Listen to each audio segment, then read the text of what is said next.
us, everybody. Thank you for joining me. Delighted to introduce to you another YouTuber from across the water in Sweden. I've been following this man now for quite some time, and I think you'll enjoy this conversation that we're about to have. Stefan, how are you, sir? I'm very good. I'm very good, thank you, Rowan. Nice to be here.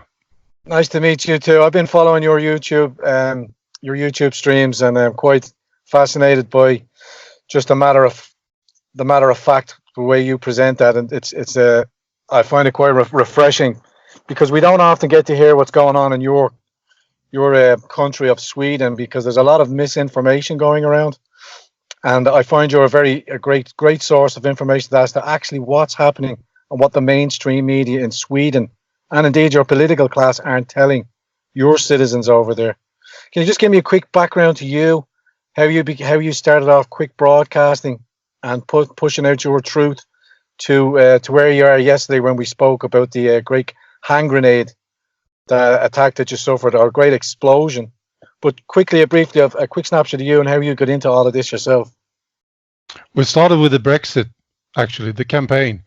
Before there was a referendum, there was a campaign. And I started to become interested because two of my friends living in England were involved in the discussions. And I thought it was fascinating and they were so angry, and people were very upset. So I started to look into it. So I read the EU website because I realized I didn't know much about it, really. I didn't like the EU, but I didn't really know what it was. And then I realized it was a disaster, basically. And I decided to start talking about it. That's basically how I started. And then the election in the US came along, and I started doing videos regularly, and I got some good feedback, and now I can't stop.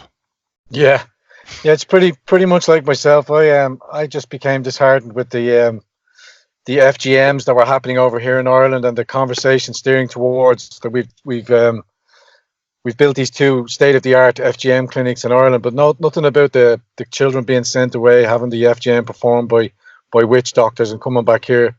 And we just had a children's referendum not so long ago, and there was nothing about the protection of children's rights because nobody was prosecuted. So it wasn't being deterred. But leading on to that, we both had a similar ascension into our current understandings and the way where I get to view what's going on in Sweden. From my vantage point, looking towards Sweden, when I first started paying attention, I noticed that your political class started instructing your police services to not report migrant crimes, and the sexual assaults and rape statistics were going off the chart. But we have people of whatever persuasion that aren't paying attention think that this is a conspiracy theory, that because of the open borders migration that's happened into your country, you're experiencing a level of near civil war, rapes, bombing attacks, civil disobedience, and it's not being reported. Am I correct in saying that?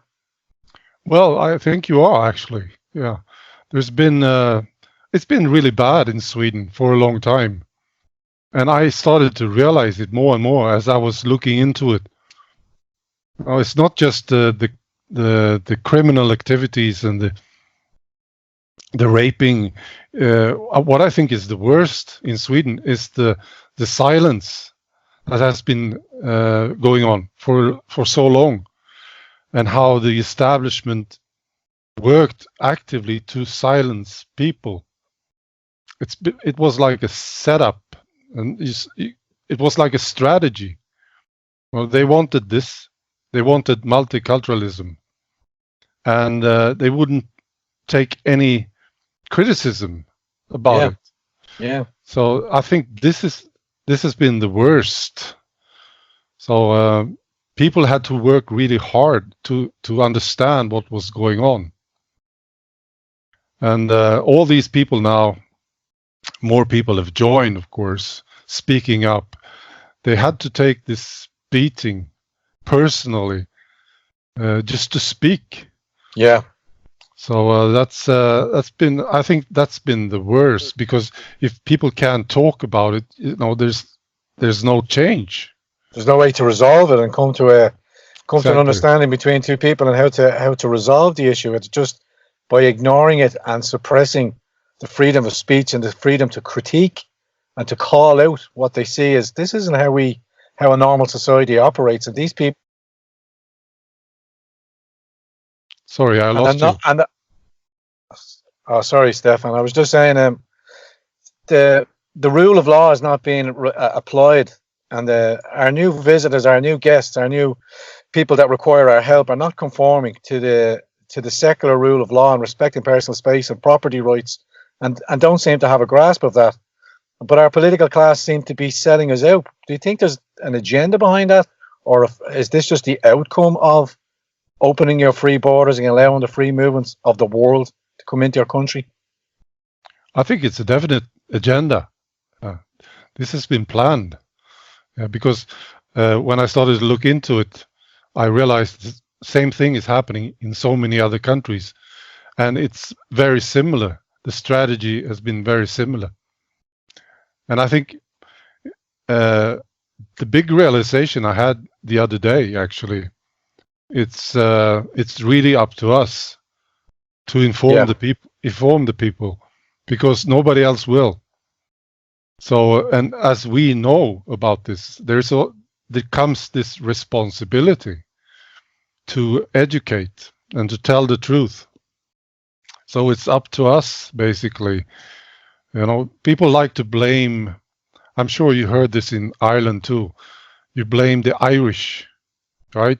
Yeah. For being naive or stupid or whatever, lazy. Or not being woke enough, or sleepwalking into oblivion. Exactly. But I think this is unfair. I do. Of course, you can say that the Swedes have been naive and so on, but really it was a strategy and they were all in on it. The politicians, they had media and they kept lying to the people. And you can blame the Swedes for trusting them, of course. This is a mistake to trust them. But that's what they did, and they were actually betrayed by these guys. So, yeah. But now there is an awakening. What is life like? Go ahead. Sorry, Stefan. Go ahead. There is an awakening. I was going to ask, do you see more and more people getting motivated and activated and involved and speaking out? Yes, I do. This is a very obvious trend. And the debate has changed a lot since a year and a half. So more and more people are speaking up. And, those who carry out this agenda, they are actually pushed back these days in the debate. Because there's so many, this is one person after the other starting to realize that there's something wrong. And that people have been fooled, and they start to realize the truth, basically. So it's an ongoing process, and it's up to us to carry this out. People who know the truth have a responsibility. I say this again, I can't stress this enough. We have a responsibility to educate, and that's what we are doing. I believe you're very much correct in that assumption or that hypothesis, Stefan. Thank you. People, I don't know if you get sort of derided and attacked. People think you're crazy or you're coming out with such this off the charts kind of information at times. It's only because you're paying attention to a different source of information and you're critically thinking, you're understanding, and you're trying to change your position. Like I would have been kind of left leaning or socialist leaning, or I was kind of disinterested in politics. I kind of wanted, a safety catch for people and stuff like that. But when you see how that system has been abused and how detrimental it will be to societies to allow it to continue unregulated, because we're spending our children's and grandchildren's futures and their future wealth by writing and cashing checks now and over borrowing. Ireland is 250 billion.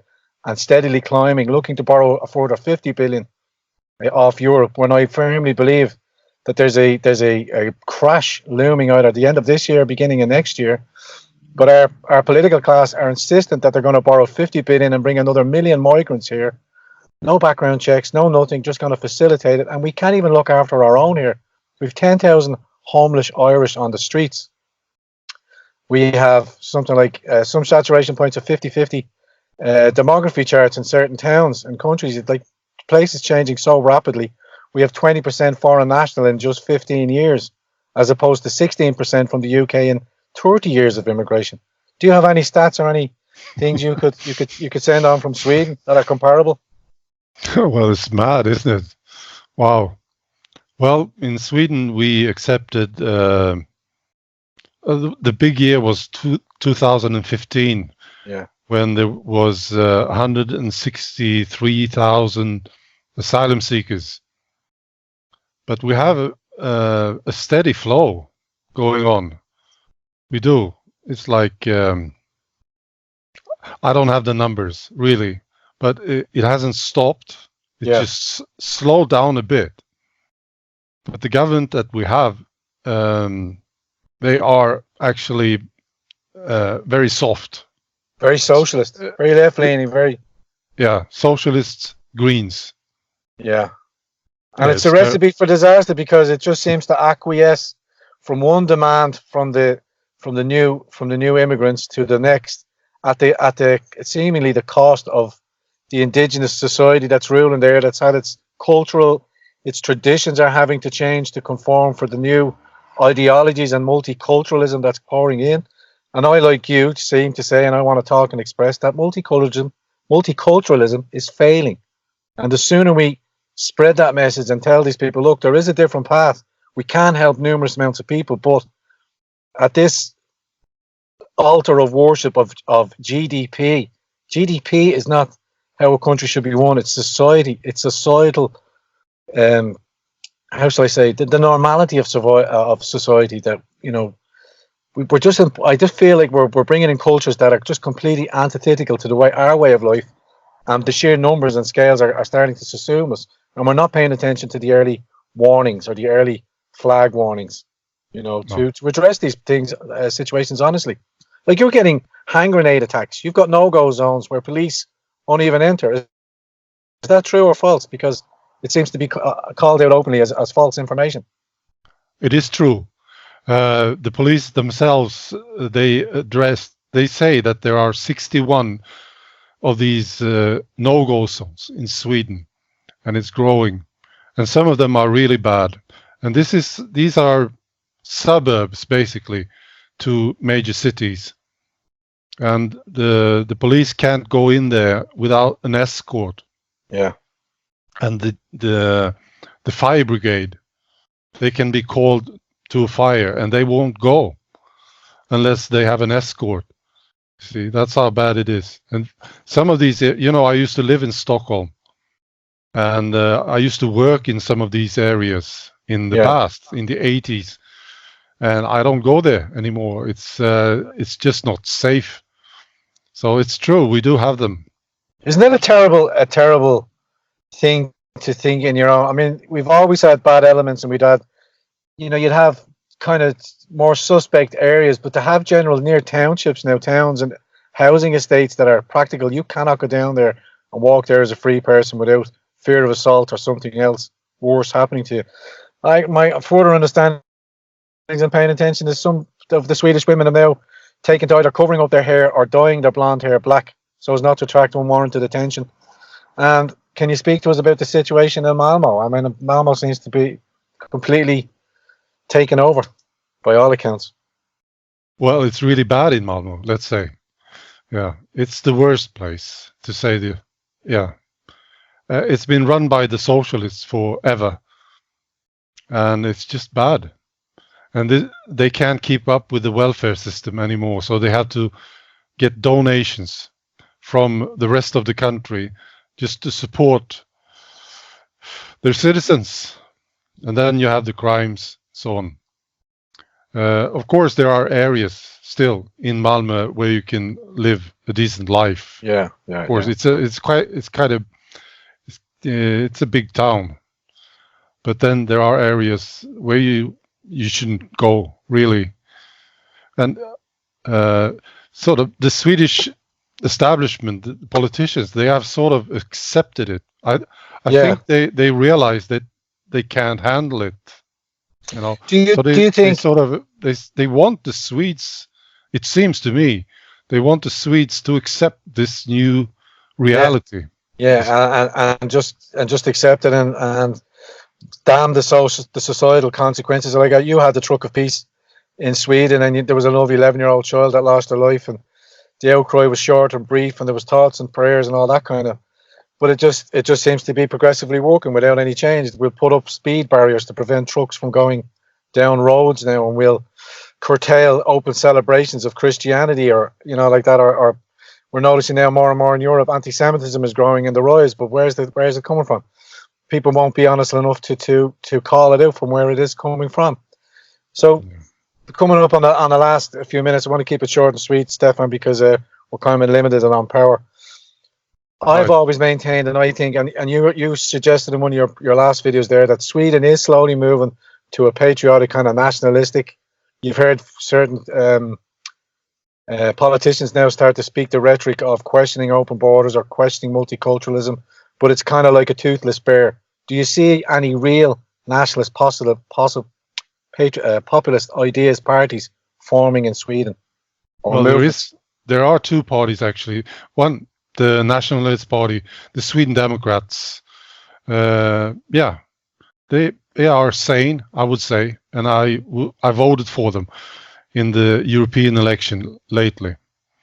So, but I think Sweden is coming to this point where the citizens are starting to demand some justice. Yeah. And this is the very equal application of the rule of law for all. Yes. And some justice for these guys, these politicians. Yes. And media who lied to the people. It's coming to this point. I see this. And I think this is what we need right now. We need some actual justice. We need to see some people in court. Yeah, because of what they did. Pretty much like what Iceland did. Like it jailed it burnt the bondholders, it jailed its politicians and bankers, and it's a thriving economy now. With a just by being honestly real and dealing with the crimes permitted by white collar crime and prosecuting them. But our country here in Ireland is so corrupt. We've got endless tribunals costing millions and millions. People openly know that the system is corrupt.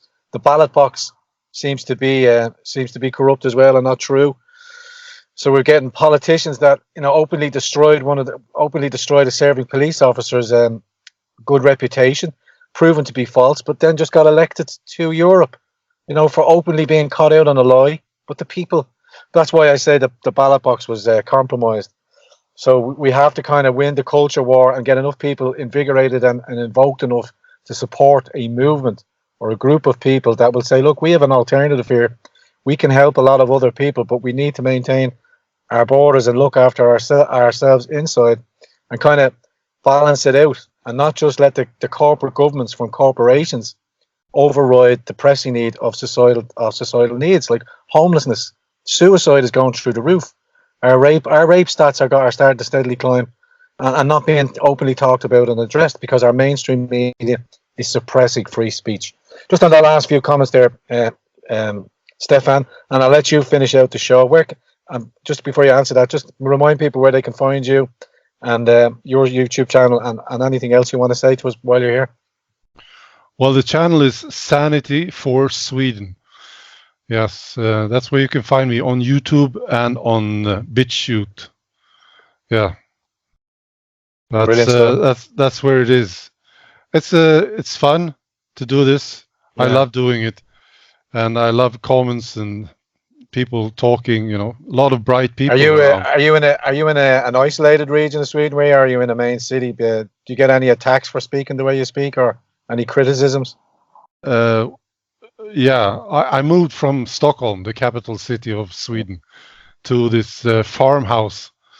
It looks perfect. I think that's going to be the solution for everyone. Find a bit of land and build a wall.